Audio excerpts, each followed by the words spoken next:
لا حول ولا قوة إلا بالله العلي العظيم اعوذ باللہ من الشیطان اللعین الرجیم بسم اللہ الرحمن الرحیم رب اشرح لی صدری ویسر لی امری واحلل عقدۃ من لسانی یفقہوا قولی الحمد للہ رب العالمین والعاقبۃ للمتقین والجنۃ للمؤمنین علی محب الغرباء الفقراء المساکین رحمۃ للعالمین رسول الثقلین امام الحرمین جد الحسن والحسین صاحب قاب و قوسین امامہ مشارق و مغارب و بدن الصابر و لسان الذاکر و قلب الشاکر والامہات الطواہر الذین لیذہب عنکم الرجس اہل البیت ویطہرکم تطہیرا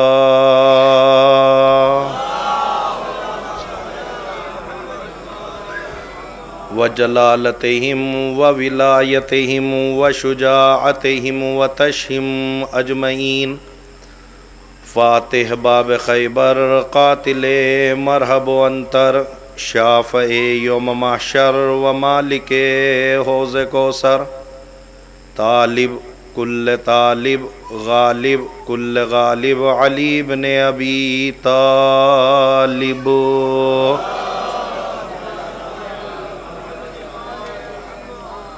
اما بعد فقد قال اللہ تبارک و تعالی فی کتابہ الکریم و خطابہ العظیم وفی قرآن المجید وقولہ الحق بالحق بسم اللہ الرحمن الرحیم قال ربکم ادعونی استجب لکم ان الذین یستکبرون عن عبادتی سیدخلون جہنم داخرین صلوات پڑھ دے محمد۔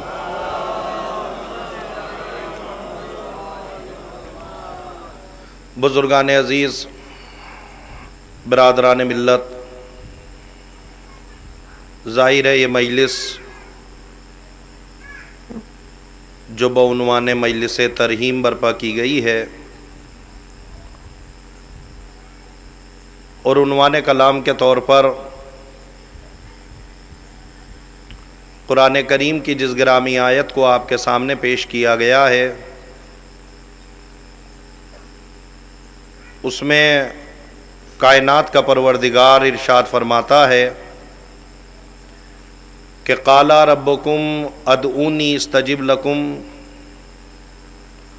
تمہارا پروردگار تم سے یہ کہتا ہے کہ مجھ سے دعا کرو اس لیے کہ میں تمہاری دعاؤں کو سنتا ہوں۔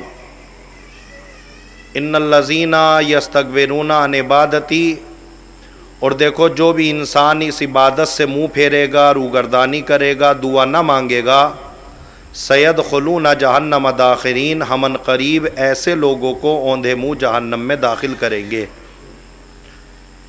یہ پروردگار عالم کا ایک خاص لطف و کرم ہے ہمارے اوپر کہ اس نے ہمیں بہت ساری چیزوں سے بچایا ہے۔ ضرورت ہماری تھی، لیکن اللہ نے ہماری ضرورتوں کو بھی ثواب بنا کر ہمارے نامہ اعمال میں ثواب کا اضافہ کیا ہے۔ آپ اگر دیکھنا چاہتے ہیں تو ایسے دیکھ لیجئے کہ جب ہمارا کوئی مرنے والا اس دنیا سے چلا جاتا ہے تو حکم پروردگار یہی ہے کہ جیسے ہی اس انسان کے جسم سے روح نکل جائے ویسے ہی اس کو فوراً مٹی کے حوالے کرو، جلدی کرو۔ یہ ایک الگ بات ہے کہ حکم پروردگار یہ ہے کہ اس کو جتنی جلدی ہو سکے مٹی کے حوالے کر دو۔ ہمارے یہاں اصول یہ ہے کہ نہیں ابھی انتظار کیا جائے گا، ابھی فلاں صاحب آ رہے ہیں، ابھی فلاں صاحب کو چہرہ دیکھنا ہے۔ یہ ایک الگ بات ہے، یہ ہم نے کسی موقع پہ کہیں اور کہا تھا کہ شاید جتنا آج دیکھنے کی تمنا ہو رہی ہے اتنا اگر زندگی میں دیکھا ہوتا تو شاید مرنے والے کے دل کو تکلیف نہ ہوتی۔ جب تک زندہ تھے کبھی پرواہ نہ کی، کبھی نہ دیکھا کہ ابا کا پاجامہ کتنے رنگ کا ہے، کبھی نہ دیکھا کہ اماں کو لا کے ہم نے جوڑا کب دیا تھا، کبھی نہ دیکھا ہم نے جب تک زندہ تھے والدین۔ جیسے ہی مرے فاتحہ کا نام آیا، ایصال ثواب کا نام آیا، سماج اور معاشرے کی بات آئی تو اب پورا دسترخوان سجا دیا گیا، اماں کا لوٹا بھی چاہیے، ابا کا جوڑا بھی چاہیے، اماں پان کھاتی تھی تو پان بھی چاہیے۔ سب کیا ہو رہا ہے؟ یہ سب کیوں ہو رہا ہے؟ یہ سب اس لیے، اگر آپ اس لیے کر رہے ہیں کہ اس کا ایصال ثواب مرحوم کو پہنچے تو بہت اچھی بات ہے، لیکن آج آپ چاہے کہے کریں یا نہ کریں، لیکن چونکہ سماج آپ کے گھر پہ آ رہا ہے، برادری آپ کے گھر پہ آ رہی ہے کہ کہیں کوئی فاتحہ سے پلٹ کے یہ نہ کہے کیسی نالائق اولاد ہے، باپ کو ایک جوڑا نہ دیا، بیٹے کو ایک جوڑا نہ دیا۔ تو میرے عزیزو، جیسے ہی مرنے والا اس دنیا سے مرا تو حکم پروردگار یہ ہے کہ جلدی اس کو دفنا دو۔ آپ مجھے بتلائیے کہ مرنے والے کو دفنانا یہ ہماری آیا ضرورت تھی کہ نہیں تھی؟ ہماری ضرورت تھی، اس لیے کہ جس مرنے والے سے ہم اتنی محبت کرتے ہیں، اگر مرنے کے بعد اس کا جسم اگر ہمارے درمیان زیادہ دیر رہ جائے تو یہ علاقے والوں کے لیے جو ہے وہ وبا کا سبب بن جائے گا۔ تو ضرورت ہماری تھی کہ مرنے والے کو زیادہ دیر تک ہم اپنے درمیان نہیں رکھ سکتے، تو ضرورت تو ہماری تھی کہ ہم اسے مٹی کے حوالے کریں، مگر ہماری ضرورت کے ساتھ ساتھ حکم پروردگار ہوا اسے مٹی کے حوالے کرو، اس لیے اسے غسل و کفن پہناؤ، اس کی نماز جنازہ پڑھاؤ، اس کے جنازے کے پیچھے چلو، اسے قبر کے حوالے کرو۔ اے میرے پروردگار، یہ کیا مرحلہ ہے؟ یہ تو ہماری ضرورت ہے، یہ تو ہمیں کرنے دے۔ آواز پروردگار آتی ہے، نہیں میں جانتا ہوں کہ تمہاری ضرورت ہے، مگر میں اتنا رحیم و کریم ہوں کہ تمہاری ضرورت کو بھی میں نے ثواب بنا دیا ہے۔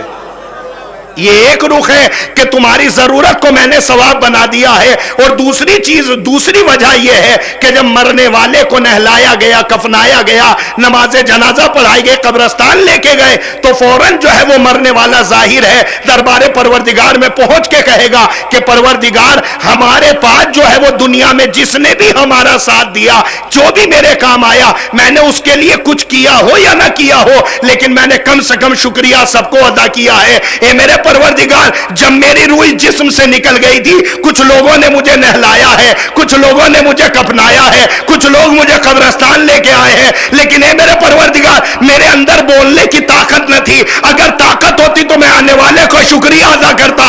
آواز پروردگار آتی، اب تم پریشان نہ ہو، اب تم شکریہ ادا نہیں کرو گے، بلکہ میں انہیں نہلانے کا بھی ثواب دوں گا، انہیں کفنانے کا بھی ثواب دوں گا، انہیں قبرستان لے جانے کا بھی ثواب دوں گا، تاکہ کوئی کسی پہ احسان نہ کرے۔ کسی کو لے جا رہے ہو تو اپنے ثواب میں اضافہ کر رہے ہو۔ صلوات پڑھے محمد وآل محمد۔ بہت ساری ہماری ضرورت ہے۔ اللہم صلی علی محمد۔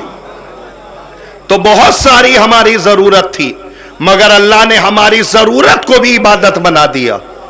یہ اس کا رحم اور کرم ہے۔ اور میرے عزیزو، اگر اور جیسے مرنے والا چلا گیا اس دنیا سے، تو عزیز و اقارب کو اس دنیا میں چھوڑ کے گیا۔ مرنے والوں نے ایک طریقہ ڈھونڈا کہ جس کو کہا جاتا ہے ایصال ثواب۔ میں 2 لفظ بولوں گا یہاں پہ، اور مجلس انشاءاللہ باب فضائل میں داخل ہو جائے گی۔ دیکھیے، اسلام میں 2 چیزیں بولی جاتی ہیں، ایک ہے ثواب، ایک ہے ایصال ثواب۔ ایک ہے ثواب، ایک ہے ایصال ثواب۔ آپ اس پوری دنیا میں، توجہ مجلس شروع ہو چکی ہے، اس دنیا میں جتنے بھی کلمہ پڑھنے والے ہیں، یا جتنے بھی لوگ اس دنیا میں ہیں، سب کی اگر آپ سوچ اٹھا کے دیکھیں تو سب کی سوچ یہی ہے کہ مجھے ثواب مل جائے۔ نماز کیوں پڑھ رہے ہو؟ ثواب مل جائے۔ روزہ کیوں رکھ رہے ہو؟ ثواب مل جائے۔ تعجب ہے کہ دنیا میں جتنے بھی فرقے ہیں، ہر فرقے کی سوچ ایک ہی ہے کہ ثواب مل جائے، ثواب مل جائے، ثواب مل جائے۔ مندروں میں کیوں جاتے ہو؟ ثواب مل جائے۔ مسجدوں میں کیوں جاتے ہو؟ ثواب مل جائے۔ آپ گرجا گھر میں کیوں جاتے ہو؟ ثواب مل جائے۔ ہر ایک آدمی ثواب کے پیچھے پڑا ہے کہ نہیں پڑا ہے؟ لیکن اسلام نے دو تصور دیے، ایک کا نام ہے ثواب، ایک کا نام ہے ایصال ثواب۔ کائنات میں ہر ایک فرقہ ثواب کے پیچھے تو دوڑا، مگر ایصال ثواب کسی نے نہ کیا۔ ابھی میں آپ کے قریب آؤں گا تو انشاءاللہ آپ کے اوپر وجدانی کیفیت طاری ہو جائے گی، اور انشاءاللہ مجلس کو آپ اگلے برس تک یاد رکھیں گے۔ جبکہ اسلام کے دونوں پہلو، اسلام نے ثواب کا بھی حکم دیا، اسلام نے ایصال ثواب بھی سکھایا۔ کوئی یہ نہ سمجھ لے کہ ایصال ثواب یہ ہماری ایجاد ہے، نہیں نہیں، یہ ایصال ثواب ہماری ایجاد نہیں ہے۔ ایصال ثواب اسلام نے بنا کے دیا ہے، نبیوں نے قانون بنایا ہے۔ وہ ایک الگ بات ہے کہ کتابیں تمہاری ہیں، اگر تم اپنی کتاب خود نہ پڑھو تو اس میں ہماری تو خطا نہیں ہے۔ بات پہنچ رہی ہے تو لفظات تک پہنچاتا ہوں۔ خود کتاب ہے، کتاب کا نام ہے صحائف ستہ۔ صحائف ستہ میں روایت موجود ہے کہ حضرت عائشہ باقاعدہ پیغمبر اسلام کے پاس آئیں اور آ کے کہتی ہے، یا رسول اللہ، آج میری پڑوسن میرے پاس آئی تھی اور مجھ سے کہہ کے گئی تھی کہ یہ مسئلہ رسول اللہ سے پوچھ کے مجھے بتلائیے گا۔ وہ مسئلہ یہ ہے کہ میری ماں بغیر خیر کی دعوت اور وصیت کیے بنا اس دنیا سے چلی گئی، تو اس کے جانے کے بعد اگر میں اس کے لیے کوئی ایصال ثواب کروں تو کیا ثواب اسے ملے گا؟ مجلس سنیے گا، توجہ چاہ رہا ہوں، کیا اس سے ثواب ملے گا؟ پیغمبر اسلام نے کہا ہاں، اس سے کہہ دو کہ وہ مرنے والے کی طرف سے نمازیں پڑھے، مرنے والے کی طرف سے روزہ رکھے، مرنے والے کی طرف سے صدقہ دے، مرنے والے کی طرف سے خیرات دے۔ مرحلہ یہ ہے کہ یہ ایصال ثواب پیغمبر سکھا کے گئے ہیں، لیکن ہم نے کائنات میں یہی دیکھا ہے، جب پیغمبر نے دو چیزیں سکھائی ہیں، ایک کا نام ہے ثواب، ایک کا نام ہے ایصال ثواب، لیکن پیغمبر کے جانے کے بعد کچھ لوگوں نے ثواب تو بتایا مگر ایصال ثواب نہیں بتایا۔ پھر میں آپ کے قریب آنا چاہتا ہوں، میں بھلے ہی اتنے دن میں آیا ہوں لیکن آپ کا مزاج مجھے پتا ہے، توجہ چاہ رہا ہوں، لفظ آپ تک پہنچانے کی کوشش کر رہا ہوں۔ تو ایصال ثواب یہ بھی اسلام کا حق ہے، ثواب یہ بھی اسلام کا حق ہے، لیکن ہم تک ایک بات آئی کہ ثواب کرو، اور حد یہ ہے کہ ثواب کمانے کی چکر میں عذاب بٹور رہے ہیں، ثواب کا نام دے رہے ہیں۔ کاش میری بات آپ تک پہنچ جائے۔ ثواب بٹورنے کے چکر میں عذاب بٹور رہے ہیں اور کہہ رہے ہیں ثواب۔ آپ کہیں گے دلیل، میرے پاس دلیل ہے۔ ابھی کچھ ہی دن پہلے پشاور کی مسجد میں جب بم دھماکہ ہوا اور مسلمانوں کو قتل کیا گیا تو بم دھماکہ کرنے والے خودکش آدمی سے جب یہ پوچھا کہ تم نے بم کیوں مارا تو اس آدمی کو یہ سبق سکھایا گیا تھا کہ انہیں مارو تاکہ ثواب ملے۔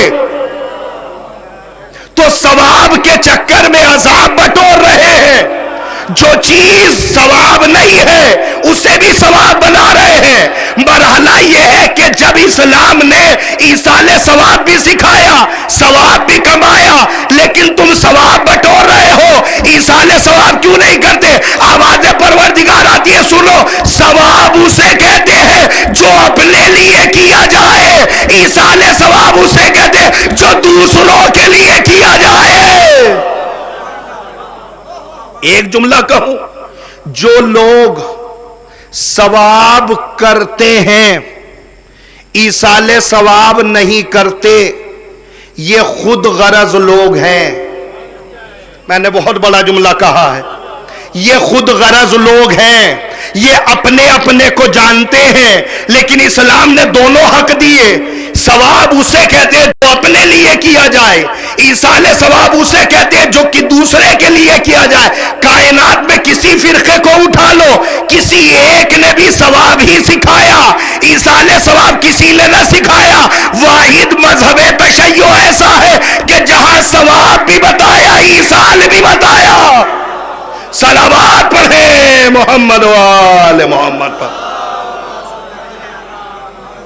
اور اگر کوئی صاحب یہ کہے کہ دلیل کیا ہے آپ کے پاس کہ اسلام ثواب کو بھی بتاتا ہے، ایصال ثواب کو بھی بتاتا ہے، تو دلیل دوں۔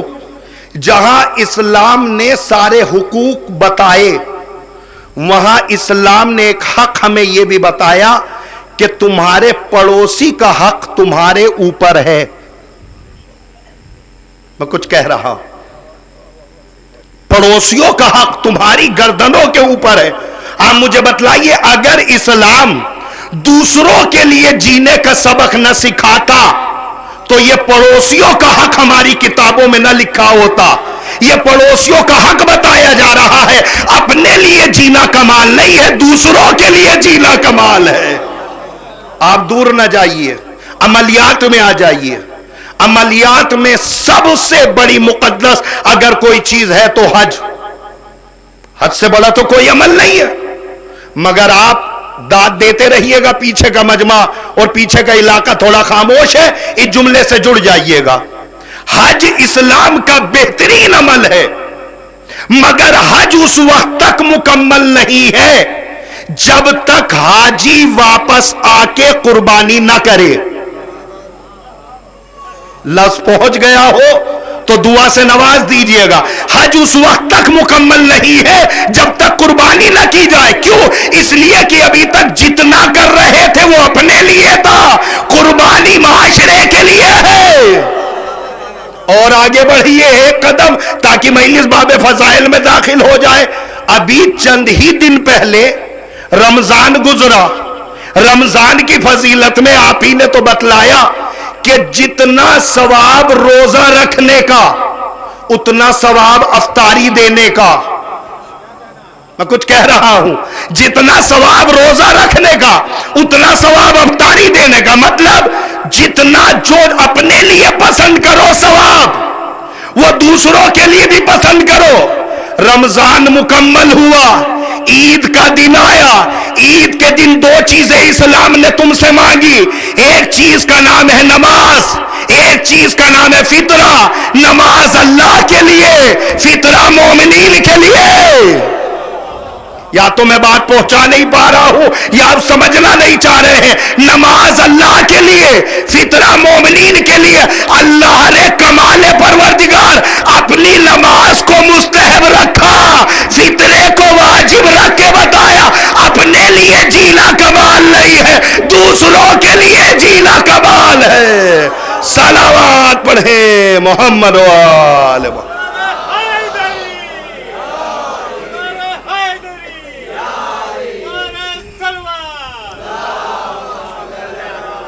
تو یہ ہے ایک ایصال ثواب۔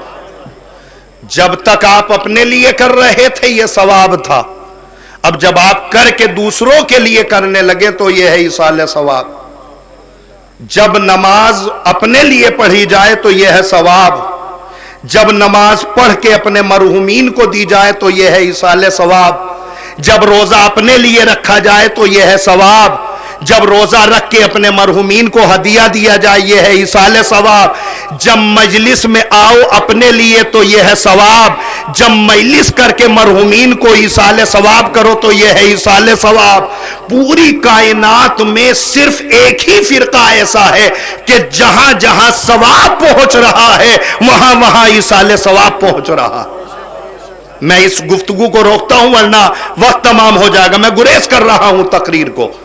تو اس کا مطلب یہ ہے کہ اسلام نے جہاں ثواب رکھا وہاں ایصال ثواب بھی رکھا، اور ایصال ثواب اس لیے اس اللہ نے رکھا کہ ضرورتیں تمہاری تھیں، مگر تمہاری ضرورت کو بھی ہم نے عبادت اس لیے بنایا کہ اب تو تم کم سے کم عبادت سمجھ کے یہ کام کرو، ताकि तुम्हारी समझ में आ जाए अपने लिए जीना कमाल नहीं है, दूसरों के लिए जीना कमाल है। जब किसी से पूछा गया इंसानों और जानवरों में कितना फर्क है, तो बतलाया गया फर्क बहुत सा है, लेकिन एक सबसे अलग फर्क यह है जो अपने लिए जिए वो जानवर है, जो दूसरों के लिए जिए वो इंसान है। फिर मैं बात पहुंचाने की कोशिश करता हूं। तो इरशाद परवरदिगार हुआ, मेरे बंदे मुझसे मांग, इसलिए कि मैं तेरी दुआ को सुनता हूं। मेरे सामने हाथ फैला। अब अगर आप बेदार हैं तो इस जुमले को समझिएगा। जब बड़ा अपने छोटे से किसी चीज को कहे तो यह है हुक्म। जब छोटा अपने बड़े से कोई चीज मांगे तो यह है दुआ। जब दो लोग हम मनसब, हम मिजाज, हम ओहदा आपस में गुफ्तगू करें तो यह है मुनाजात। मैंने मजलिस मुकम्मल की है इस जुमले में। जब बड़ा अपने छोटे से कहे तो यह हुक्म, जब छोटा अपने बड़े के सामने हाथ फैलाए तो यह है दुआ। अब इस आयत का तर्जुमा करिए। अदऊनी, मेरे बंदे मुझसे दुआ कर, यह है हुक्म परवरदिगार। दुआ मांगो इसलिए कि हुक्म परवरदिगार है। अब चूंकि बंदे ने हुक्म परवरदिगार पे अमल करना है, बंदा है छोटा, परवरदिगार है बड़ा। जब छोटा अपने बड़े के सामने हाथ फैलाए तो यह है दुआ। एक आयत है, दो रूह है। दुआ मांगो इसलिए कि हुक्म परवरदिगार, दुआ बंदा अपने परवरदिगार के सामने हाथ फैलाए तो यह है दुआ। अब यहां तक बात आ गई। एक आसान सी बात करके मैं मजलिस आगे बढ़ा दूं। मेरे परवरदिगार, हमसे यह कहा जा रहा है कि मेरे बंदे मुझसे मांग, इसलिए कि मैं तेरी दुआ को सुनता हूं। मेरे परवरदिगार, ये मांगने की जरूरत क्या है? मांगने की जरूरत क्या है? इस कायनात में अगर हम आंख उठा के देखें तो बहुत सारी चीजें हमने तुझसे मांगी नहीं थी, मगर तब भी तूने हमें दी। बात आप तक पहुंच जाए तो आपकी जिम्मेदारी बढ़ जाती है। बहुत सारी चीजें हमने तुझसे मांगी नहीं है, मगर तूने तब भी हमें ये नेमतें दी। आखिर वजह क्या है, क्यों दी? आवाज़ परवरदिगार आती है कि ये तुम कहीं और न जाओ, खुद इंसान अपने वजूद को देखे। अगर इस रुख से तकरीर सुनी हो तो दुआ ना दीजिएगा। आप मुझसे बेहतर खुतबा को सुनते रहते हैं तो इस तालिबे इल्म की मेहनत भी सुनिएगा कि मेरे बंदे मुझसे मांग। मेरे परवरदिगार, हमने बहुत सारी चीजें आज तक मांगी नहीं है, बिना मांगे हमें तूने दी है। अगर कहीं और ना जाए, इंसान खुद अपने आप को देखे, अपने वजूद को देखे। और आप बतलाइए कि ए मेरे परवरदिगार, ये जो वजूद हमारा है, हमने तुझसे कब कहा था कि हमें पैदा कर? ये वजूद हमारा मांगा हुआ नहीं था। शायद बात अगर अलग रूप से हो जाए तो दुआ दे दीजिएगा। मेरे परवरदिगार, हमने कब कहा था कि हमें पैदा कर? हमने तो नहीं कहा था। हमने अपना वजूद मांगा था? नहीं मांगा था। मगर तूने हमें हमारा वजूद बिना मांगे दिया। हमने मांगा नहीं था। वलो ये कि उस वजूद को हमने न मांगा हो, हमारे वालिदैन ने मांगा था। इतना दिल लगा के मजलिस न सुनिए कि अपनी जिम्मेदारी भूल जाइएगा। तवज्जो चाह रहा हूं, ए मेरे परवरदिगार, ये क्या मरहला है? इस वजूद को हमने कब मांगा था? हमारे वालिदैन ने हमारे वजूद को मांगा था, हमने नहीं मांगा था, हमारे वालिदैन ने मांगा था। एक बात की इसाले सवाब की मजलिस है तो एक जुमला हवाले कर दो। हमारे वजूद को हमने नहीं मांगा था, हमारे वालिदैन ने मांगा था। अब समझ में आया, इंसान को जो चीज मांग के मिलती है इंसान उसकी कदर करता है, और जो चीज बिना मांगे मिलती है इंसान उसकी कदर नहीं करता। انسان کو جو چیز مانگ کے ملتی ہے انسان اس کی قدر کرتا ہے، جو چیز بنا مانگے ملتی ہے انسان اس کی قدر نہیں کرتا۔ اب آپ سمجھنا چاہیں گے ہمارا یہ وجود ہمارا مانگا ہوا نہیں تھا، ہمارے والدین کا مانگا ہوا تھا، چونکہ ہمارے والدین نے مانگا تھا لہذا یہ وجود خطرے میں پڑے۔ پریشان والدین ہوتے ہیں، مولانا صاحب ہمارا بچہ غلط سوسائٹی میں نہ بیٹھے، مولانا صاحب ہمارا بچہ غلط باتیں نہ بولنے لگے۔ یہ کیا مرحلہ ہے؟ کبھی اپنے لیے اتنے حساس نہ تھے، اپنی اولاد کے لیے حساس کیوں ہو گئے؟ کہا اس لیے کہ یہ وجود ہمارا مانگا ہوا تھا، جو چیز مانگ کے ملتی ہے انسان اس کی قدر کرتا ہے۔ اتنی آسانی سے جملہ تھوڑی کہوں گا، جملہ حوالے کرو۔ صرف بات یہیں تک نہیں ہے، اگر منزلتیں مکمل طریقے سے انسان کو مل بھی جائے مگر وہ تعلیم نعمت اولاد انسان سمجھ نہیں پاتا، چاہے منصب کے کسی بھی عہدے پر فائز ہو جائے۔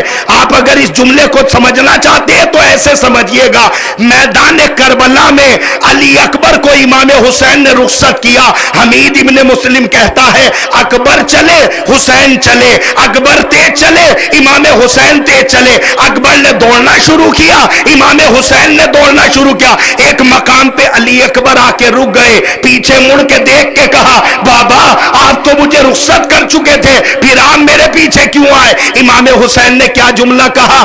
بیٹا کاش کہ تم بھی صاحب اولاد ہوتے۔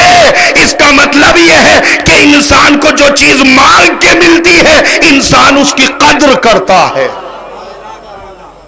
میرے قوم کے نوجوانوں، غلط تم کرتے ہو، پریشان تمہارے یہ والدین ہوتے ہیں۔ میرے پروردگار ہم نے کب کہا تھا کہ ہمیں پیدا کر؟ شاید اس رخ سے تقریر نہ ہوئی ہو، اسی لیے میں محنت کر رہا ہوں کہ کافی عرصے کے بعد آئے تو الگ مزاج آپ کو سنا دیا جائے۔ اے میرے پروردگار ہم نے کب کہا تھا کہ ہمیں پیدا کر؟ ہمارے والدین نے ہمیں مانگا، تو نے ہمیں دنیا میں بھیج دیا، لیکن آنے سے پہلے توجہ، ہم اپنی ماں کے شکم میں تھے۔ اس وجود کو پنپنے کے لیے جتنی گرمی کی ضرورت تھی اتنی گرمی ہم نے تجھ سے کم مانگی تھی۔ جو سمجھ گئے ان کے سماعت کو سلام، جو نہیں سمجھے پیچھا ان کا بھی نہیں چھوڑوں گا۔ توجہ چارو، اس وجود کو پنپنے کے لیے ہم نے کب کہا تھا کہ ہمیں اتنی گرمی دے دے کہ ہمارا وجود پنپ جائے؟ ہمیں اس وجود کو پنپنے کے لیے اتنی گرمی دی گئی۔ اس وجود کو پنپنے کے لیے ماں کے شکم میں جتنے پانی کی ضرورت تھی اتنا پانی تو نے بنا مانگے دیا۔ ہم اپنی ماں کے شکم میں تھے، اس وجود کو پنپنے کے لیے رزق ضروری تھا، تو نے یہ رزق ہمیں دیا۔ اب مجلس میں پڑھ چکا، اب مجلس آپ پڑھیں گے۔ اس رزق کو پنپنے کے لیے رزق کی ضرورت، اللہ نے ماں کے شکم میں وہ رزق ہمیں دیا۔ رزق ہمیں ملا تو کاہے سے ملا؟ یہ دہن وہاں پہ موجود تھا، مگر اللہ نے یہ رزق حیات ہمیں اس منہ سے نہیں دیا۔ میرے پروردگار کیوں؟ کہا اس لیے کہ جو رزق حیات تمہارا ماں کے شکم میں بن رہا ہے وہ ہے خون، اور خون ہوتا ہے نجس۔ میں محنت کر چکا، خون ہوتا ہے نجس اور تمہارا دہن ہے پاک۔ اگر ہم نے روزے اول تمہارے دہن پہ نجس خون لگا دیا تو تمہیں نجس کھانے کی عادت ہو جائے گی۔ ہم نہیں چاہتے کہ نجس غذا کے ذریعے سے تمہارا دہن نجس ہو جائے، لہذا ہم نے نسوں کے ذریعے سے رزق حیات تمہیں پہنچایا۔ اب ہم اس دنیا میں آ گئے، اب بھی ہمیں رزق کی ضرورت تھی۔ پروردگار اب رزق کیسے دے گا؟ کہا اس منہ کے ذریعے سے۔ کہا کیسے دے گا وہ رزق؟ کہا وہی یہی خون ہے، لیکن چونکہ اس منہ سے دینا ہے شکل بدل کے شیر مادر بناؤں گا، شکل بنا کے شیر مادر بنا دوں گا۔ میرے پروردگار یہ سیدھے سیدھے خون ہمارے دہن میں کیوں نہیں اتار رہا ہے؟ کہا نہیں تمہارے دہن کو میں نجس غذا نہیں کھلا سکتا، تاکہ عالم محشر میں تمہیں پکڑ کے کہہ تو سکوں جب تک بے شعور تھے ہم نے تمہیں نجس نہ ہونے دیا، ہلکا سا شعور کیا آیا، پوری زندگی حرام میں گزر گئی۔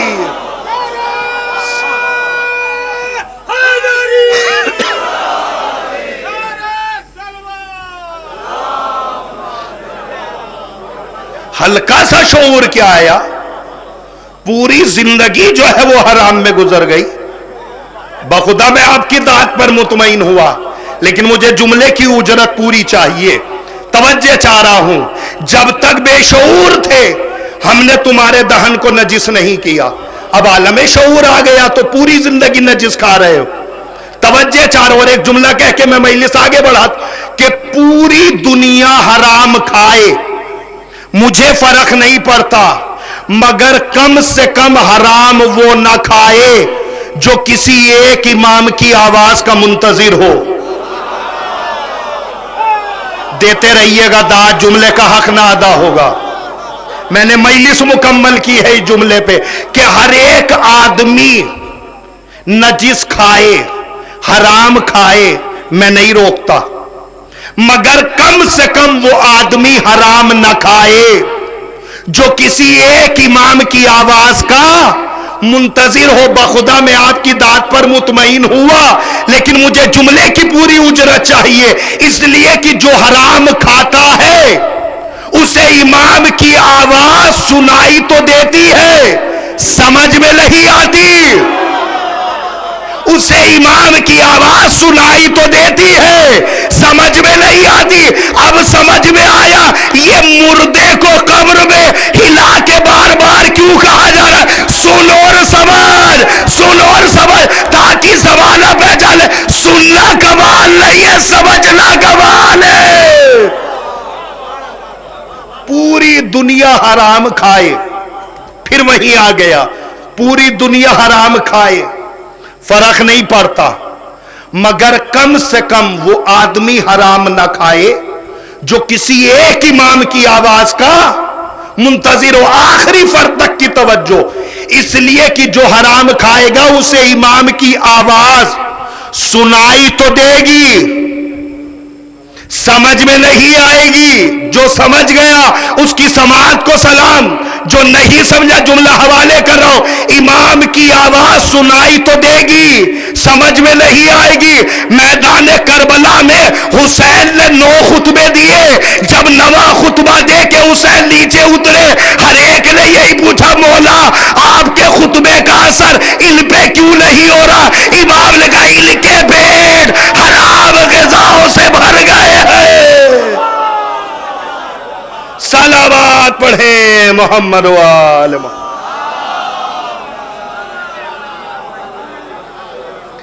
بلند ترین صلوات پڑھیں محمد و آل محمد پر۔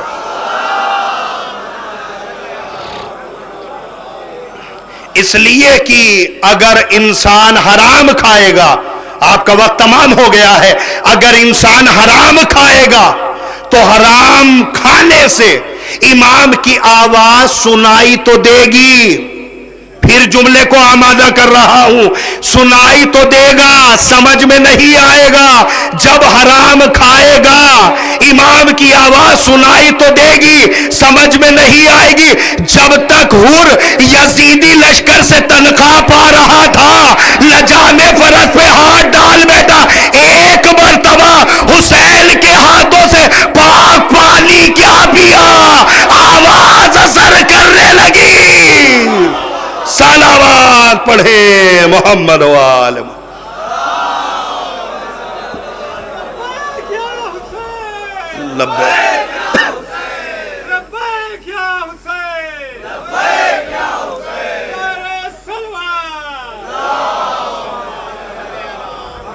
اور میں ایک جملہ ضرور کہتا ہوں کہ इमाम की आवाज सुनाई तो देती है, समझ में नहीं आती। जुमले को यहां रोकिएगा।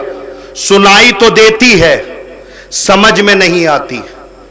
अगर आप पूरे समाज और माशरे का, इसमें एक मरहला यह भी है कि आपको बहुत पहले से पता है कि मैं इमाम जुमा हूं, लिहाजा मैं अपने इस पेशे से गद्दारी नहीं कर सकता, मुझे अपनी जिम्मेदारी का पता है, इसलिए मैं ये जुमला भी कह के मजलिस आगे बढ़ा दूं कि याद रखिएगा, समाज और माशरे को सबसे ज्यादा अगर नुकसान दिया है तो या तो हराम खाने वालों ने दिया है या मस्जिद के कबूतरों ने नुकसान दिया है।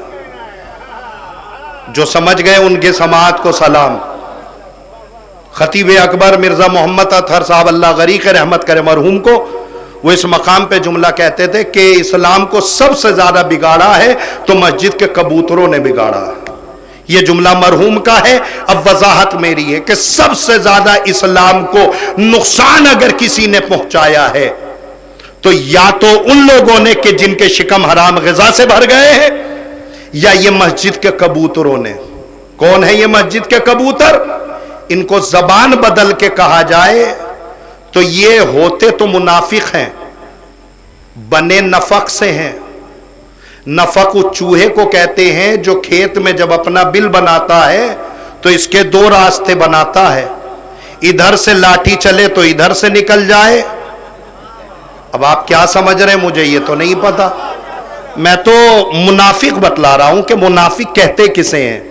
ये मुनाफिक जब बिल बनाता है, नफक उस चूहे को कहते हैं जो बिल खेत में जब अपना बनाता है तो अपने घर के दो रास्ते होते, इधर से लाठी पड़े तो इधर से निकल जाए, इधर से लाठी पड़े तो इधर से निकल जाए। अब समाज और माशरे में मस्जिद में चेमी गोइयां ना करिएगा, मजलिसों में चेमी गोइयां ना करिएगा, समाज में देखिएगा ऐसे कितने चूहे हमारे बीच में हैं। समाज को सुधारना है ना, तो इन चूहों को निकाल के मार दो, समाज सुधर जाएगा। हाँ, और इनकी एक अलामत और बनाओ, जब ये बहुत ज्यादा दीनदारी पे आते हैं तो ये मस्जिद के कबूतर बन जाते हैं। ये मस्जिद के कबूतर कैसे होते हैं पता है? ये मस्जिद के कबूतर ऐसे होते हैं कि वक्त अजान बाद में होता है, ये पहले पहुंच जाते हैं। मस्जिद में जाके तस्बीह सजदगा रख के अपनी जगह छेक लेते हैं। अगर किसी दिन पेश इमाम, चूंकि मैं भी इमाम जुमा हूं, अगर किसी दिन पेश इमाम उज़्र शरई की बुनियाद के ऊपर मुसल्ले पे ना आए तो ये साहब वावेला मचा देते हैं। मौलाना नहीं आते नमाज पढ़ाने के लिए, इनके बैठने की जगह मुअय्यन है, अगर इनकी जगह पे कोई दूसरा बैठ जाए तो ये दुआ सलाम बंद कर देते हैं। करबला जा गए हैं, अपने नाम के आगे करबलाई लिखने लगे, हज करके आए हाजी लिखने लगे, अगर इनके नाम के आगे हाजी करबलाई ना लिखे तो ये दुआ सलाम बंद कर देते हैं, ये प्रोग्राम में शिरकत नहीं करते। अरे हमारे नाम के आगे हाजी नहीं लिखा, हमारे नाम के आगे करवाए है। मस्जिद के कबूतर वक्त से पहले मस्जिद में पहुंच जाते हैं, पूरे इलाके में इनका नाम है, पूरे महल्ले में इनका नाम है, इनसे बड़ा कोई दीनदार नहीं, इनसे बड़ा कोई मुत्तकी नहीं, इनसे बड़ा कोई पारसा नहीं। ये मस्जिद के कबूतर है कबूतर, ये मस्जिद के बाहर ही नहीं निकलते, इनके बैठने की जगह मुअय्यन है। अगर कोई इनको तकवे की बुनियाद के ऊपर अगर इन्हें कोई अपना रिश्तेदार भी बता दे तो ये कहते हैं होते होंगे दूर के रिश्तेदार, हम नहीं जानते। ये है मस्जिद के कबूतर, ये मस्जिदों में रहते हैं, मस्जिदें छलकती हैं, मस्जिदों में काम करते हैं। अगर पेश इमाम किसी दिन ना आए तो ये साहब वावेला मचा देते हैं। मैंने कहा ये है समाज के कबूतर, ये है समाज के दीनदार, ये है समाज के मुत्तकी। हमने कहा जरा इनके करीब तो जाके देखे आखिर ये मस्जिद के कबूतर है कैसे। अब जो हम इनके करीब गए, हमने इनके गिरेबान में मुंह डाल के देखा तो समझ में आया नमाजी एक नंबर के हैं मगर अम्मा से बोलचाल नहीं है। आपको इस जुमले पे खामोश होना चाहिए था, मैंने जहां पढ़ा है वहां खामोशी मिली है। तवज्जो चाह रहा हूं, नमाजी एक नंबर के हैं मगर अम्मा से बोलचाल नहीं है, रोजेदार एक नंबर के हैं मगर अब्बा से बोलचाल नहीं है, हज हर साल करने के लिए जाते हैं, हाजी बन गए हैं मगर अगर मौका मिले तो डोल काटने में एक कदम भी पीछे नहीं हटेंगे। करबलाई अपने आप को लिखने के लिए तैयार है, पड़ोसियों को सताने में कोई कसर नहीं छोड़ते। नमाजी एक नंबर के हैं, मगर अगर मौका मिल जाए कोई चीज हड़पने का, हड़पने में सबसे आगे दिखेंगे। नमाजी एक नंबर के हैं, मगर अगर हराम काम करने का मौका मिल जाए तो पीछे एक कदम पीछे नहीं बढ़ेंगे। अल्लाह ऐसे नमाजियों की नमाजें इनके मुंह पे मार के कहेगा, जब तुम उनके ना हुए मेरे कैसे हो जाओगे। सलावत पढ़े मोहम्मद व आले मोहम्मद। पहले उनके तो हो जाओ जिनका होना चाहिए था। और याद रखिएगा, इस्लाम को सबसे ज्यादा मोहब्बत उस इंसान से है कि जो मस्जिदों में नमाजें भी पढ़े और अपने खानदान वालों से मिल के भी चले। जो अपने खानदान वालों से कते रहम करेगा, अल्लाह उसके नामा अमाल उसके मुंह पे मार के कहेगा, जब तुम अपनों के ना हुए मेरे कैसे हो जाओगे। अभी जुमले को एक हल्का सा खाका दे दूं ताकि मजलिस अपने दूसरे खेमे में दाखिल हो जाए। याद रखिएगा, ये मस्जिद के कबूतर बिल्कुल ऐसे ही हैं कि जैसे 37 हिजरी में जब अमीर कायनात की हुकूमत आई तो अमीर कायनात ने यमन का हाकिम है इब्ने हबीब, ये फरमानदार है, इसको एक खत लिखा इमाम अली ने और इसको खत लिख के कहा कि देख, चूंकि तू बहुत अच्छा आदमी है, तूने जब मेरी हुकूमत नहीं थी तब भी तूने अच्छा काम किया, लिहाजा अली अपने दौर में तुझे हटाता नहीं है, तू अपनी जगह पे कायम रहेगा, मगर मेरा एक छोटा सा काम ये कर कि तू यमन के सारे लोगों को मेरे हाथ पर बैयत करने के लिए तैयार कर। सारे यमन के लोग मेरी तरफ देखिएगा, तकरीर अगले बरस तक याद रहनी चाहिए। यमन का पूरा मजमा अली के हाथों पर मुस्तकीमन अली के हाथ पर बैयत करे, ये यमन के सारे लोगों को खत सुना दो। इब्ने हबीब ने सब लोगों को यमन की जामा मस्जिद में बुलाया और बुला के कहा, ये लोगों, अली का खत आया है, लिहाजा अली ये चाहते हैं कि तुम लोग अली के हाथों पर मुस्तकीमन जाके कूफे में बैयत करो, मगर चूंकि सारे लोग नहीं जा सकते, तुम में से कुछ लोगों को चुन के अली के पास भेजा जाएगा ताकि ये लोग तुम्हारी तरफ से अली के हाथ पर मुस्तकीमन बैयत करें। अब तुम इंसाफ करके बताओ, तुम में से कौन जाएगा। मजलिस याद रह जाएगी, तवज्जो। अब तुम बताओ कि तुम में से कौन जाएगा। अब आप मुझे बतलाइए, अली के हाथों पर बैयत करनी है, यमन की तरफ से नायब बन के जाना है, तो क्या ऐसे ही हर एक कोई भी चला गया होगा? ऐसा तो नहीं है, तहकीक की गई होगी।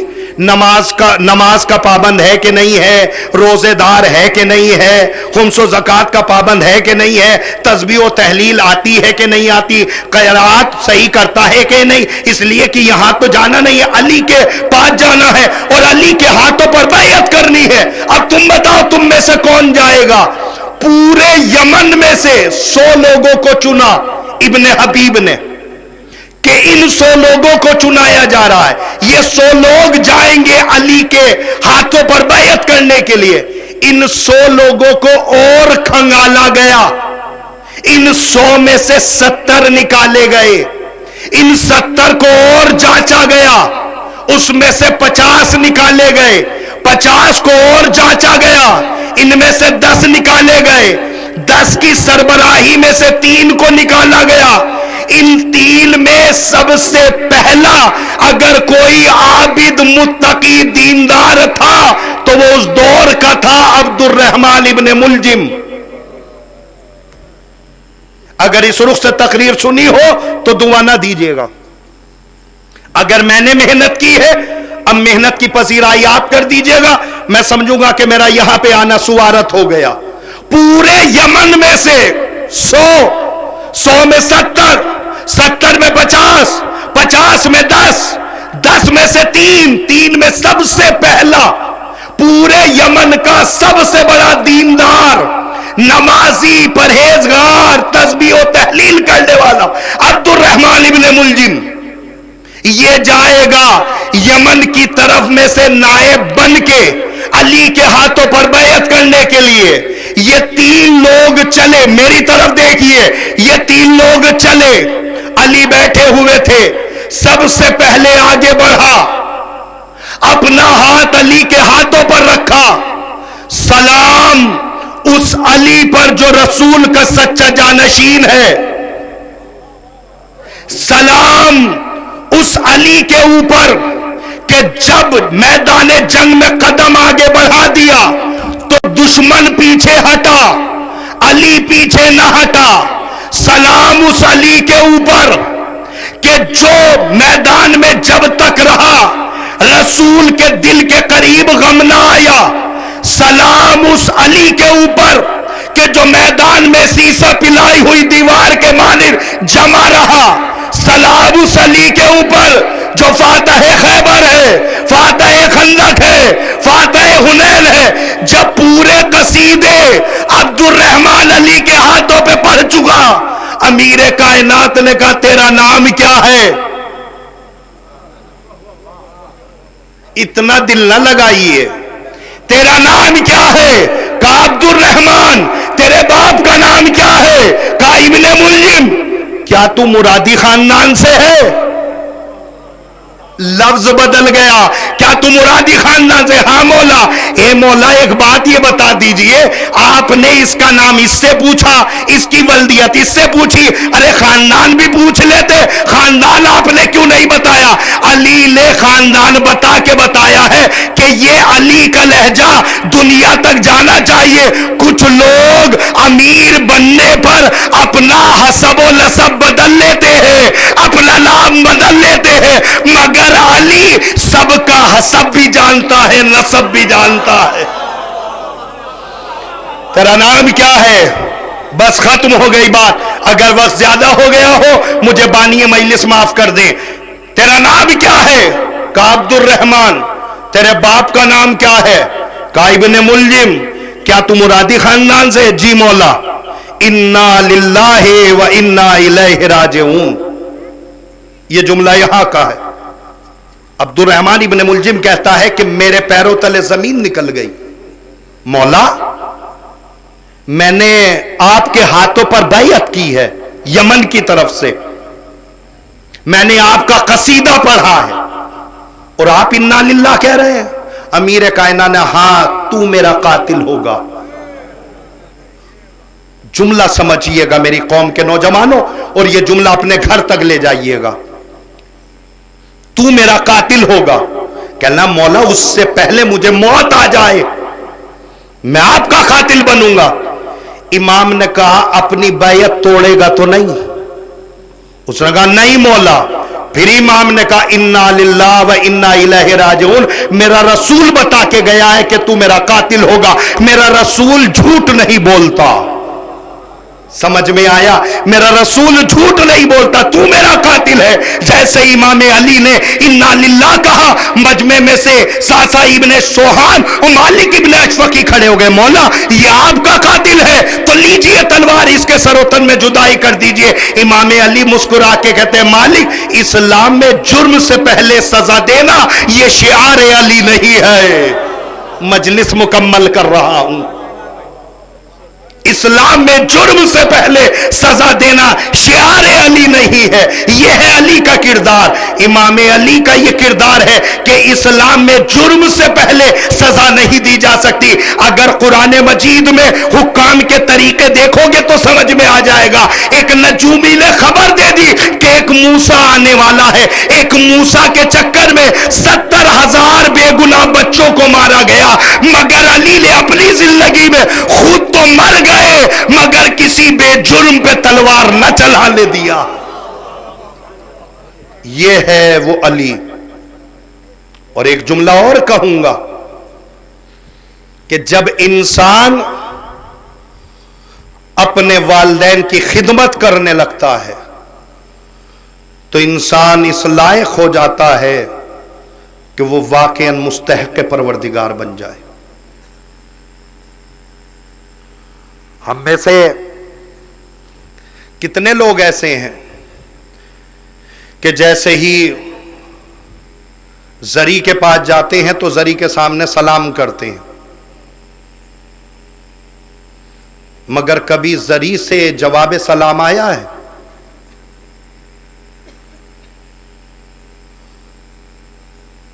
اگر ہمارا یہ عقیدہ ہے کہ امام جواب سلام نہیں دیتے تو ہمیں یہ چاہیے کہ ہم زری پہ نہ جایا کریں، اس لیے کہ ہمارا یہ عقیدہ ہے کہ جب امام کو سلام کرتے ہیں امام جواب سلام ضرور دیتے ہیں، جب دیتے ہیں تو ہم سنتے کیوں نہیں؟ ہمارے اور امام کے جواب دینے میں گناہوں کے پردے اتنے پڑے ہوئے ہیں کہ امام کی آواز ہمارے کانوں تک آ نہیں پاتی، اور جب انسان اپنے گناہ کے پردوں کو ہٹا لیتا ہے تو امام کی آواز براہ راست آ جاتی ہے۔ تاریخ کا مشہور و معروف واقعہ، تاریخ نے لکھا کہ عبداللہ ابن مبارک، اور اس کا ایک نام ابراہیم ابن مبارک بھی کچھ کتابوں میں ہے، کہتا ہے کہ میں ہر شب جمعہ، آج کی یہ روایت ہے تو پڑھ دی جائے، کہتا ہے ہر شب جمعہ میں تہران سے اور مشہد سے دور رہتا تھا 10 کلومیٹر، اور میرا ایک دستور تھا کہ میں ہر شب جمعہ اپنے والدین کو امام علی رضا کی زری پہ زیارت کے لیے لے جاتا تھا، لیکن میرا طریقہ یہ تھا کہ چونکہ میں اکیلا تھا اور میرے پاس جانور بھی کمزور تھا تو میں دونوں کو نہیں لے جا سکتا تھا، لہٰذا میں نے قانون یہ بنایا کہ ایک شب جمعہ اماں کو لے کے جاؤں گا، ایک شب جمعہ ابا کو لے کے جاؤں گا، لے جاتا تھا۔ ایک شب جمعہ اماں کا نمبر تھا، ابا کا نمبر تھا، میں نے بابا جان سے کہا کہ والد صاحب وضو کر لیجئے چلنا ہے، اتنے میں اماں آ گئیں۔ اماں نے کہا کہ بیٹا میں یہ چاہتی ہوں کہ اس مرتبہ مجھے مولا کے روزے کی زیارت کرا دے۔ میں نے کہا کہ مادر گرامی آپ کا نمبر تو گزشتہ شب جمعہ میں تھا، اب اگلی شب جمعہ آئے گا، اس مرتبہ تو والد صاحب کا نمبر ہے، آپ اگلی شب جمعہ چلیے گا۔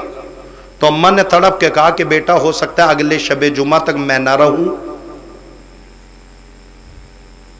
کہتا ہے کہ میں والد صاحب کے پاس گیا، میں نے کہا والد صاحب اماں ایسے ایسے کہہ رہی ہے، ایسا کریے کہ آپ چلیے گا اگلے شب جمعہ، اس مرتبہ اماں کو لے جاتا ہوں۔ جو جواب ماں نے دیا تھا وہی جواب باپ نے دیا، بیٹا اگر اگلے شب جمعہ تک میں بھی نہ رہا، کہتا ہے میں بڑا پریشان، میں کروں کیا؟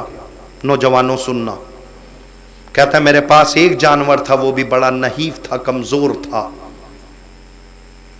کہتا ہے میں نے کسی بھی طریقے سے یہ کوشش کی کہ دونوں کو لے چلتا ہوں، میں نے والد کو سواری پہ سوار کیا اور ایک کپڑا اپنی کمر پہ باندھا اور اس میں ماں کو بٹھایا، اور دونوں کو جب لے کے چلا تو آندھی طوفان بارش، راستے کی ساری صعوبتیں میرے سامنے آ رہی تھی، مگر مجھے یا تو اپنے والدین کا وہ جملہ یاد آ رہا تھا کہ ہو سکتا ہے اگلے شب جمعہ ہم نہ رہے، یا امام کی وہ گنبد دکھ رہی تھی۔ کہتا ہے میں پوری محنت و مشقت کر کے کسی بھی طریقے سے اپنے والدین کو مشہد لے کے گیا، اور جیسے ہی میں نے مشہد کے حرم میں جیسے ہی میں نے قدم رکھا تو میرے پیر گندے تھے، کیچڑ میں ہو گئے تھے، میں نے اپنے والدین کو اتارا تو والدین کی جیسے ہی نگاہ گنبد امام پہ پڑھی تو میرے بزرگ والدین نے ہاتھوں کو بلند کر کے کہا کہ پروردگار اسے آل محمد کے قریبی سے قریبی لوگوں میں قرار دے۔ کہتا ہے میرے والدین اندر چلے گئے، میں ہلکا سا تھکا ہوا تھا، میں دیوار سے ٹیک لگا کے بیٹھ گیا، اور میں یہ سوچنے لگا کہ ابھی مجھے واپس بھی تو لے جانا ہے والدین کو، لہذا یہ سوچ کے بیٹھ گیا کہ ٹھیک ہے میں تو زیارت کر ہی لوں گا۔ اچانک اس کے ذہن میں ایک بات آئی کہ تھکا ہے تو جانا نہیں چاہتا، تھکی تو زینب بھی بہت تھی، मगर जब सफर से वापस आई है तो ज़ैनब कहीं रुकी नहीं है, सीधे जो है वो मदीने में आई है। और मदीने में आने के बाद मज़ार पैगंबर पे आके कहती है, नाना इस उम्मत ने हमारे साथ बर्ताव अच्छा नहीं किया। कहता है मैंने बेसाख्ता मैं उठा और मैं इमाम की जरी पे मैंने पकड़ ली। अब जो मैंने कहा अस्सलामु अलैका या गरीबल गुरबा, जरी से आवाज आई व अलैका सलाम या इब्राहिम मुजाब। कहता है और ये जवाब ऐसा आया कि सिर्फ मैंने नहीं सुना बल्कि मेरे पास जितने भी लोग खड़े थे सब ने सुना है। और जब से लेके अब तक जब भी मैं जरी पे खड़े होकर सलाम करता हूं, जरी से वापस जवाब आता है व अलैका सलाम या इब्राहिम मुजाब, व अलैका सलाम या इब्राहिम मुजाब। मेरी कौम के नौजवानों, अब समझ में आया, अगर इंसान इस दुनिया में अपने वालिदैन की भी खिदमत कर ले तो आले मोहम्मद से इतना करीब हो सकता है कि आले मोहम्मद जवाब सलाम दे सकते। बस मेरे अजीजों, मैंने मजलिस को तमाम कर दिया, आपका वक्त ज्यादा हो गया, लीजिए बस 2 जुमले मसाइब के मैं मजलिस मुकम्मल कर दूं। मेरे अजीजों, जाहिर है कि अभी ईद का दिन पलटा है, अभी चंद ही दिन हुए हैं ईद के, और आप हजरात ईद मना के इकट्ठा हुए हैं।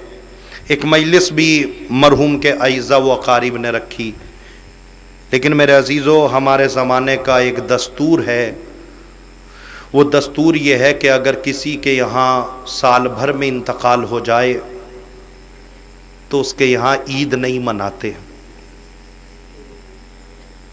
और किसी का बाप या किसी का भाई या किसी की माँ खुदा न खास्ता इस दुनिया से चली गई हो, मरने वाले की याद किसी दिन आए ना आए, ईद वाले दिन ज़रूर आती है। अगर पड़ोसी भी 90 साल का हो के मर जाए तो तुम्हारे बच्चे जब नए लिबास पहन के ईद के दिन निकलते हैं ना, तो तुम अपने बच्चों से कहते हैं फला के घर न जाना, इसलिए कि फला के घर में मौत हुई है। ये हमारे ज़माने का दस्तूर है, दस्तूर कि अगर किसी के यहाँ इंतकाल हो जाए तो वो घर ईद नहीं मनाता। मेरे अजीज़ों, एक जुमला और सुना दूं। 21 रमज़ान सन 40 हिजरी को अली की शहादत हो चुकी। 9 दिन के बाद आले मोहम्मद के घर में ईद आई। इमाम हसन ने नमाज ईद पढ़ाई और नमाज ईद पढ़ा के जब अपने घर पे गए हैं तो जनाब ज़ैनब ने जैसे ही इमाम हसन को आते हुए देखा तो जनाब ज़ैनब ने एक सवाल किया, भैया ये बतलाओ बाप बन के आए हो या भाई बन के आए हो? रोने में कमी ना करना। भैया ये बतलाइए भाई बन के आए हो या बाप बन के आए हो? इमाम हसन ने कहा, ज़ैनब मैं बाप बन के आया हूं, बस इतना सुनना था। ज़ैनब आगे बढ़ी, इमाम हसन के गले में बाहें डाल के कहा, फिर बेटियां जो भी मांगती है वो बाप को देना चाहिए, आज ईद का दिन है। हाँ मांगो ज़ैनब, जो भी मांगो, आज हसन अमीर है, जो भी मांगना चाहती हो मांग लो। जनाब ज़ैनब ने कहा, फिर भैया हसन आप अब्बास से कहिए मेरे बाबा का लिबास पहनकर मेरे सामने चले, इसलिए कि जैसे जैसे अब्बास चलता है मुझे मेरा बाबा याद। अजरो को मन अल्लाह, अजरो को मन अल्लाह। ऐसे ना रो, ऐसे ना रो। अगर रोना ना आया करे सरों को नीचे कर लिया करो, सरों को नेहुला लिया करो। शहजादी ने मुझे शहंशाह लक़ब, शहंशाह मसाइब का लक़ब दिया, उस जुमले की लाज रखूंगा। रिवायत के जुमले हैं कि जब ये जुमला जनाब ज़ैनब ने कहा ना तो जनाब ज़ैनब ने एक जुमला कहा, भैया हसन सुबह से लेके ये वक्त हो गया, कूफे का कोई भी आदमी मुझे मेरे बाप का पुरसा देने के लिए मेरे दरवाजे पे नहीं आया। अजरो को मन अल्लाह। इसलिए कि 9 दिन ही तो हुए हैं बाबा को गए हुए। बेटियों को बहुत याद आता है अपना बाप, मरहूम के इज़्ज़ा व अकारीब भी बैठे हुए हैं। मैंने यहां तक पढ़ा है कि 17 रमजान को जब अली ने आखिरी खुतबा दिया है जुमे का, तो तारीख में मिलता है इमाम अली खुतबा दे रहे थे। खुतबा देते देते इमाम की निगाह पड़ गई, इमाम की निगाह पड़ी अब्दुल रहमान इब्ने मुलजिम के ऊपर। इमाम की आंखों से आंसू जारी होने लगे। हर एक साहबी आगे बढ़ा, मौला जब से ये रमजान आया है आप इसे जहां देखते हैं आप रोने लगते हैं, मस्जिद में इसे देखते हैं रोने लगते हैं, आप इसे जो है वो बाजार में देखते हैं रोने लगते हैं। इमाम ने जुमला कहा, हाँ इसलिए कि मैं इसकी जिंदगी चाहता हूं, ये मेरी मौत चाहता है। अरे मौला मार क्यों नहीं देते? इमाम रो के कहने लगे, मालिक अली मौत से नहीं डरता तो फिर मौला रो क्यों रहे? इमाम रो के कहते, इल्ला बलाती गुरबतुल व यौमल ईद करीबुल। अरे मेरी बेटियां परदेश में है, ईद का दिल करीब है, मेरी बेटियां यतीम हो जाएगी, उन्हें उनका बाप अजरकुम अल्लाह। ऐसे ना रो, नहीं ऐसे ना रो, दिल खोल के रो, मातम करके रोया करो। अगर रोना ना आया करे सरों को नीचे कर लिया करो। 17 रमजान अमीर कायनात का आखिरी खुतबा। अमीर कायनात खुतबा देते देते रो रो के कहने लगे, ए कूफे वालों, अली ने जब से तुम्हें नमाज पढ़ाई है आज तक तुमसे अली ने कुछ मांगा तो नहीं? नहीं मौला आज तक आपने कुछ नहीं मांगा। ए कूफे वालों, अली आज तुमसे एक बात कहना चाहता है, आज जब तुम नमाज पढ़ के अपने अपने घर पलटना तो रात के सन्नाटे में अपनी बहन बेटियों को मेरे घर पे भेज देना, अली कुछ बात करना चाहता है। कूफे के सारे मर्दों ने अपनी बहू बेटियों को अली के घर में भेज दिया। अली के घर में कूफे की सारी बहू बेटियां बहनें जब आ गई, तारीख कहती है आज तक अली के घर में एक चिराग के अलावा दूसरा चिराग न जला। आज जैसे कूफे की बहू बेटियां आ गई, अमीर का ऐलान, हफीजा घर के सारे चिराग जला दो। घर के सारे चिराग जलाए गए। अमीर का ऐलान ने आवाज दी, ज़ैनब मेरे करीब आओ। ज़ैनब को करीब बुलाया गया। इमाम अली ने कूफे की बहू बेटियों से मुंह फेर के कहा, ए कूफे की बहू बेटियों, ज़ैनब को इस हाल में पहचान लो। ज़ैनब के सर से चादर उतारी, अरे इस ज़ैनब को पहचान लो। अगर ये ज़ैनब तुम्हारे दरमियान बिना चादर के आए, इसे पत्थर न मारना, इसे बागी की बहन लग। अजरकुम अल्लाह। ऐसे ना रो। वाकईन मैं जान गया पत्थर का कलेजा लेके आए हो, गोश्त का टुकड़ा इतने मसाइब नहीं बर्दाश्त कर पाएगा, मातम किया करो। जब इमाम सज्जाद से पूछा गया ना, मौला सबसे ज्यादा मुसीबतें आप पर कहां पड़ी? इमाम सज्जाद ने कहा शाम में। जब मिल्हान ने पूछा मौला सज्जाद आपको सबसे ज्यादा गम कहां हुआ? इमाम ने फरमाया कूफे में। मिल्हान ने कहा मौला मुसीबत शाम में हुई, गम आपको सबसे ज्यादा कूफे में कैसे हो गया? इमाम सज्जाद रो के कहने लगे, शाम में जितने भी लोग सदके की खजूरें फेंक रहे थे कोई हमें पहचानता न था, मगर कूफे में जो भी खजूर फेंकता था, अरे उसे कुरान मेरी मां ने पढ़ाया था। अजरों को मनला। बस मैंने मिंबर खाली कर दिया। रिवायत कहती है, बस आखिरी जुमला, थक गए आप, मैंने मिंबर छोड़ा। जब ये काफिला वारिदे कूफा हुआ और कूफे की उस गली का इंतखाब किया गया जिस गली में घर था हबीब इब्न मज़ाहिर का, सैयद सज्जाद जनाब ज़ैनब के पास आए और आके कहने लगे, फूफी अब्बा साहब ने जो गली है ये गली में हबीब इब्न मज़ाहिर का घर है। जनाब ज़ैनब की आंखों में आंसू आ गए। जनाब ज़ैनब ने कहा, सज्जाद शिमर से कहो कि मुझे किसी और गली से ले जाए, हबीब वाली गली से न ले जाए। शिमर से कहा गया, मगर शिमर मलऊन ने बिल्कुल न मानी। कहा नहीं नहीं, अगर इस गली में हबीब का घर है तो इसी गली से ले जाया जाएगा। जनाब ज़ैनब ने एक जुमला का, सैयद सज्जाद अगर ये इस गली से ले जा रहा है तो ठीक है, अब लो इस गली में आ गई तो चलो हबीब के घर वालों को हबीब का पुरसा देते हुए चलते हैं। ए सैयद सज्जाद ऐसा करो, मेरे ऊंट को हबीब की दीवार के, हबीब की छत के करीब लाओ। रिवायत कहती है जनाब ज़ैनब ने अपना ऊंट जैसे ही हबीब की छत के करीब किया, हबीब की छत पे हबीब का बेटा खड़ा था, जैसे ही ज़ैनब को देखा पीछे बढ़ता जा रहा था, अपने चेहरे को छुपाता जा रहा था। ज़ैनब ने आवाज दी, बोलैया बोलैया एलैया, ए मेरे बेटा मेरे करीब आओ, मेरा तमाशा देखो। हबीब के बेटे ने कहा नहीं नहीं, मेरे बाबा ने मना किया है, कैदियों का तमाशा। अजरकुम अल्लाह, बस मैंने मिंबर खाली कर दिया। मेरे बाबा ने मना किया है कि कैदियों का तमाशा न देखने जाया करो। अरे मेरा बेटा, मैं बुला रही हूं, तुम वापस क्यों जा रहे हो?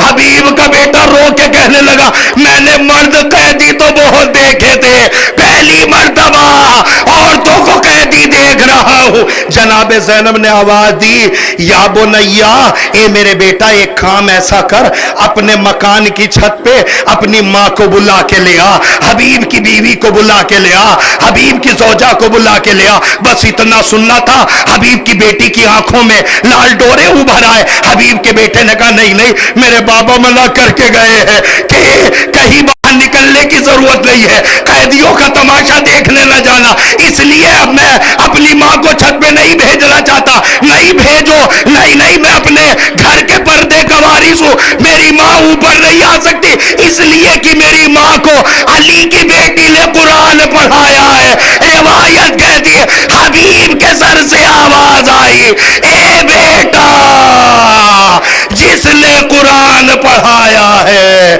आज वही ज़ैनब बेमकनो चादर तुम्हारे दरमियान।